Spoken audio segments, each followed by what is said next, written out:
Most people are aging faster than they should. Stiff joints, low energy, and chronic pain. But the truth is, it doesn't have to be that way. What if I told you in just 30 days, you'll be able to move better, feel stronger, outlive, and outperform 99% of people?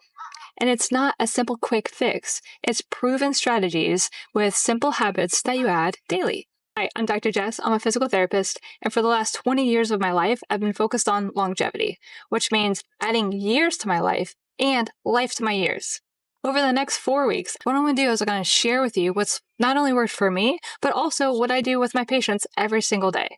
These are the real practical strategies that help people move better, feel better, and live better. You'd think somebody that worked as a personal trainer, played competitive sports, and exercised on a regular basis, eventually became a doctor of physical therapy, wouldn't deal with chronic injuries and strains and sprains. But the real answer is I did. And I had to take a step back for myself to really understand the bigger picture, which is what I want to be sharing with you. Now that I'm in my 40s, I feel better and live better than I did when I was in my 20s. And it's simply because I've been able to achieve balance. That's the answer. By the end of this challenge, if you commit, you will learn how to maximize how you feel every single day. You just have to stick with it. Your body is designed to move, but modern day is stealing that from you. Sitting for too long, stiff joints, and poor posture is not just an annoyance, it's actually early warning signs that your body is breaking down. The good news is that you can reverse it starting today. In this week's challenge, we're going to be focusing on improving your mobility, posture, and your breath work. That's why we're kicking off this challenge with week 1 to fix posture, improve mobility, as well as breath work. You can reverse a lot of these damages that have been done in just minutes per day. I never used to prioritize mobility. I would skip my warm-up before a run, and afterwards actually stretch? No way. I would just go on to my next thing. And then I would always wonder why, that Achilles is starting to hurt, or that hip is getting tight, the IT band. Truth is, I just needed to warm up and stretch more. So think about your body as molding clay. If you want that vase to be able to come up when you're on the wheel, then you have to prepare the clay first, and then it'll do everything that you want it to be able to do. And it's also not just about the movement, it's also about your breathing. If you're not breathing well, you're not delivering oxygen to where it needs to be delivered, which means you're going to have less endurance and more fatigue. All right, so week 1 of our challenge is going to focus on mobility, but also flexibility and breath work. So follow along with me. You can get started right now. I'm going to bring you through it. It's going to take less than 10 minutes, and you're going to be able to get everything moving with static stretching, dynamic stretching, and some ending with breath work on the foam roller. So the only thing you're going to need is a foam roller. I'm going to link in the episode description one that I really like because it's not that expensive and it's not too hard. And ideally some sort of a mat. If you don't have a foam roller, take a beach towel and roll it up, and that can give you a little bit of a fulcrum that you can stretch over. So first, what we're going to do is we're going to go ahead and start with some breath work plus dynamic stretching. So sun salutations are going to be the name of the game. So we're going to start with our breath in using the diaphragm. Breathe in through the nose, reach overhead and out through the mouth. As you do that, you're going to hip hinge your hips back towards whatever's behind you. Try and touch your toes if you can. Keep the legs nice and straight. Then you're going to breathe in, squeeze the shoulder blades, breathe out, and see if you can go a little bit deeper into that stretch. You should feel this in the back of your legs. You're going to step back into a high plank. If you can, lower using your triceps. And then you're going to push up into a little bit of extension. Point the toes so you feel a stretch in the front of the hips, the abs, and the front of the shins. From here, you're going to go back into what we call down dog. And so from here, you're really going to be pumping the heels back and forth to get a nice deep stretch into the calf and into your hamstring. So we're going to get a few more pumps on each leg. And then what we're going to do is we're going to step back to the top of the mat, take your breath in, and we're going to repeat that. So we're going to go ahead and do 3 rounds of sun salutations. This is my favorite warm-up because it's nice and gentle, and it's going to try and get everything activated to think about, where is my body in space? Where is my core? Where are my joints, my shoulders, my hips, my knees? And it helps you get everything warmed up, which is going to be perfect once you get into your static stretching. So dynamic just means we're never really holding that stretch for very long. We're just doing some position change and taking everything through more of that end range, but slow and controlled. So this is going to be our last one. Exhale down. Squeeze the shoulder blades. Back down. Step back. Lower. Push back up. Come back into down dog again. So each time I do this, I can go a little bit further. I'm a little bit more mobile. So from here, we're going to go right into our next stretch. So I'm going to go into a lunge position. One hand down, one foot's down. And I'm going to rotate. I'm going to turn my head with my hand. So now I'm really rotating through my mid-back. I'm opening up the front of my chest. Doing my breath work, meaning I'm breathing through my diaphragm, which are those nice deep belly breaths. Now I'm going to switch. I'm going to step my foot to the outside of my other hand, and I'm going to rotate. Do some good breaths. I'm going to do this 3 times on each side. So I'm really opening up into my hips, my mid-back, my low back, my shoulders, and my neck. Oftentimes we don't go through nice, full rotational movements, and so we can get pretty stiff through those. And that leads to all sorts of postural dysfunction and shoulder pain, back pain, hip pain, knee pain, any of the pains, honestly. So I'm getting a nice deep stretch into the back of my hip as well. And we'll get more stretching into the hips, but this is going to be kind of that starting point. We're doing some nice dynamic movement, dynamic stretching. All right. So now that I've warmed everything up with dynamic stretching, I'm going to go into some static stretching. So this is where I'm going to hold a stretch for a period of time, typically at least 30 seconds. So what I'm going to do, I'm going to go into the half kneel position. I'm going to sit back so I can grab the top of my foot. And then I'm going to go ahead and lunge forward so I feel a stretch into the front of my hip.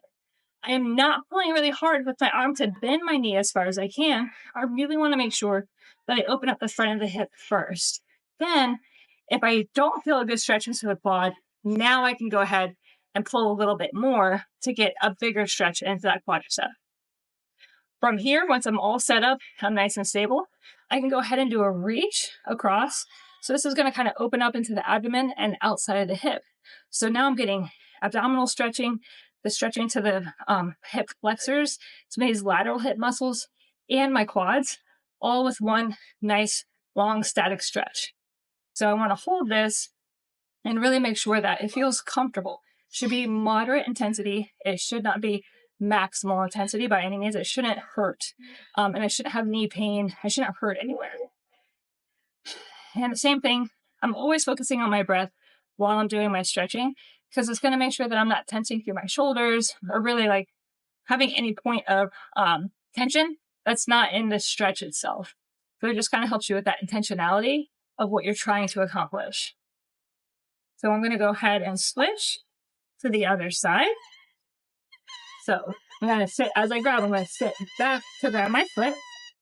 And now I can sit back up into that lunge position. If not, if I just pull my leg towards me, I'm more likely to cramp that hamstring.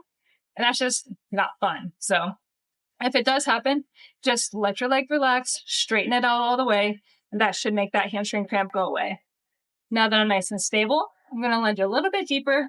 I'm going to reach overhead and make sure that I feel that stretch now onto the outside of my hip as well as the front of my hip and the front of my leg. It's moderate intensity. It doesn't hurt. It feels, like I'm stretching, I'm pulling, but not painful. I don't feel any tension or pain in my back either. So I'm focusing on my breath still. I'm not tensing my neck. I'm making sure that I'm nice and upright with my shoulder blades, which is also going to help me not kind of fold forward. Everything we're doing right now is focusing on opening. We want to open, open, open. All right, so now I'm already in this half kneel position.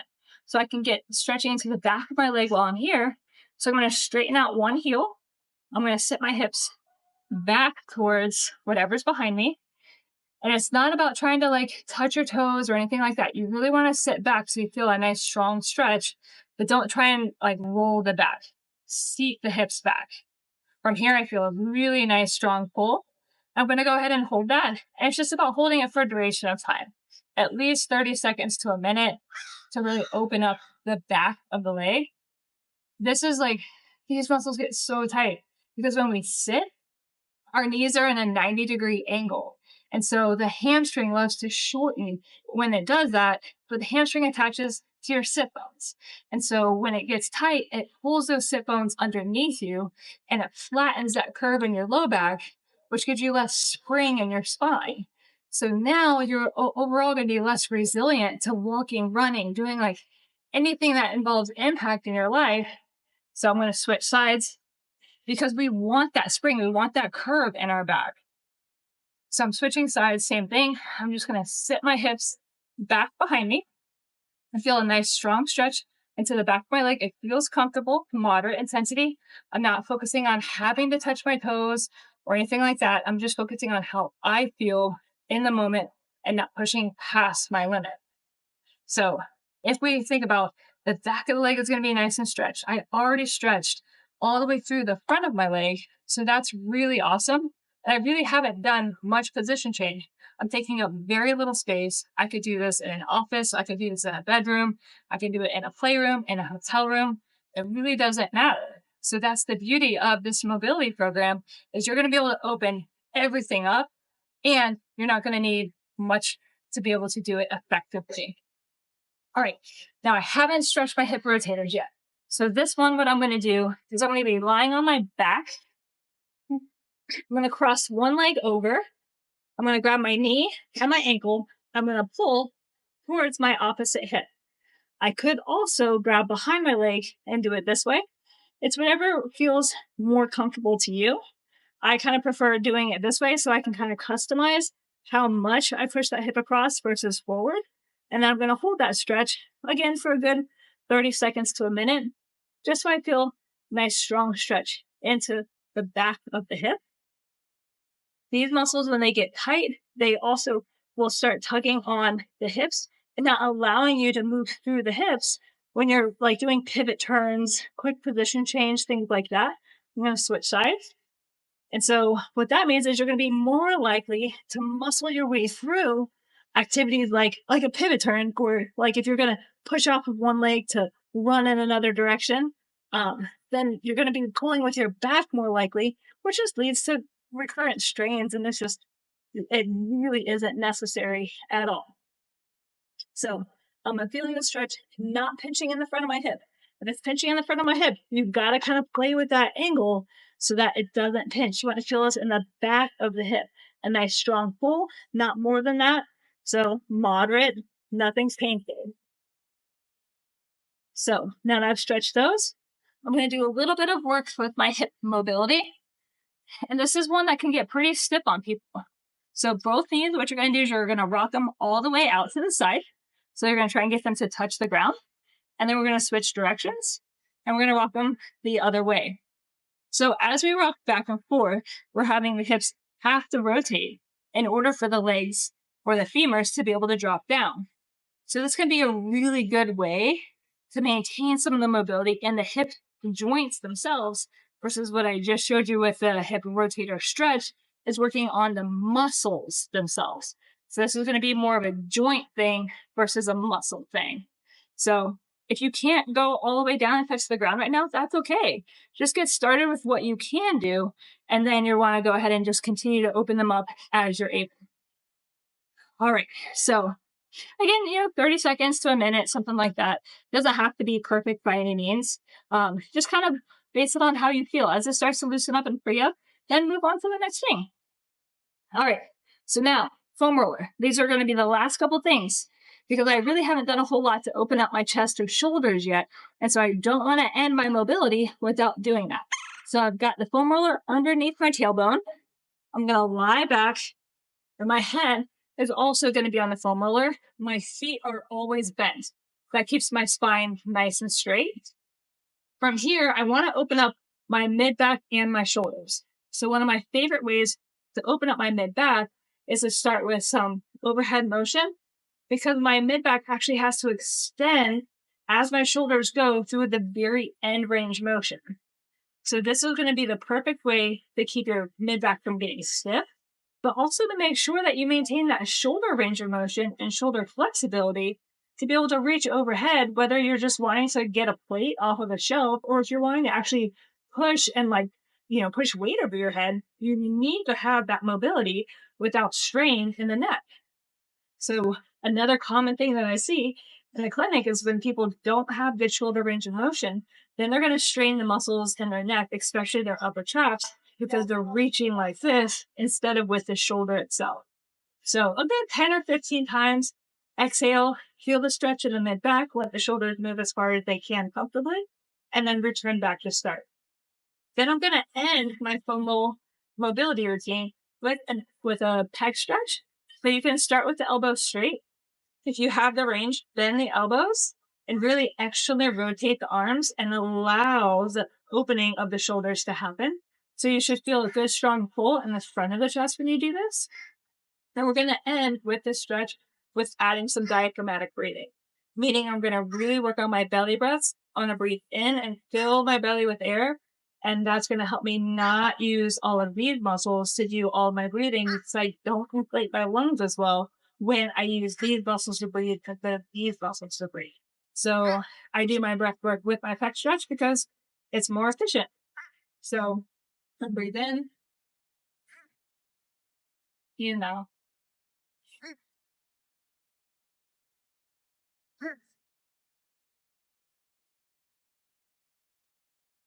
You really have to relax to do this.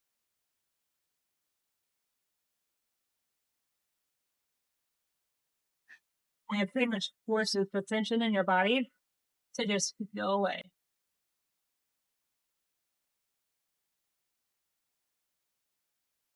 So I normally try and do about 10 good diaphragmatic breaths.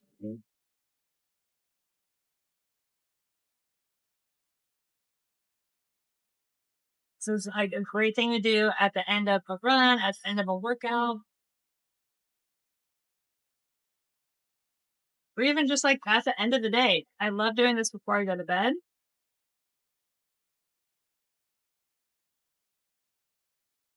That helps me let the day melt away.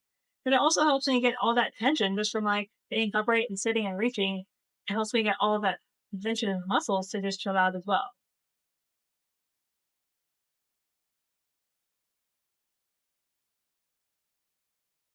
Last breath.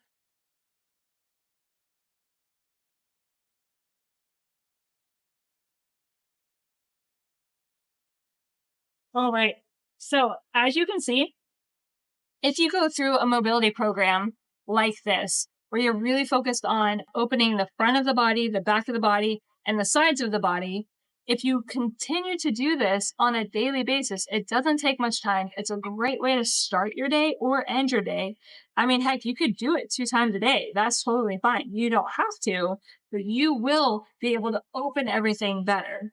Then what we're going to be doing is we're going to move on into week 2, which is going to teach you how to move more functionally and strengthen more functionally. And then as we get into weeks 3 and 4, the information will only continue to build.